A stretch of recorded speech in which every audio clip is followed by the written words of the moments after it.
Mukhang aluminum pero plastic pala. Hindi ako kasya. Hindi ka mapapahiya pag ito ang kinabit mo sa motor mo, tropa. At ang solid dyan, wala pang 2.5, tropa.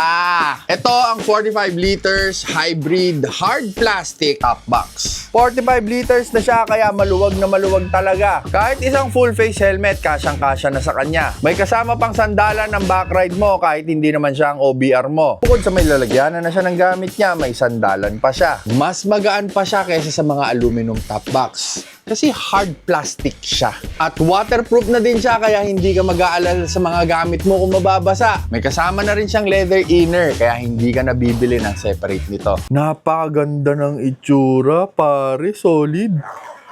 Hindi ko na-expect na ganito to, ha. Deceiver yung dalawang bulsa. Tapos meron na ding parang cup holder dito sa main box nyo. Grabe, kaganda. Sa'yo ba to? Sa akin na. Sa akin na ata to, ah. Available in black and white, kaya depende sa kung anong kulay na gusto mo, pwede mong i-match sa motor mo. Kasama na din yung base plate niya, kaya kahit sa ang motor, basta may bracket ka na, maikakabit mo siya. Kaya kung naghahanap ka pa lang o magpapalit na, eto pare, solid na solid talaga. Top box. 45 liters, hard plastic,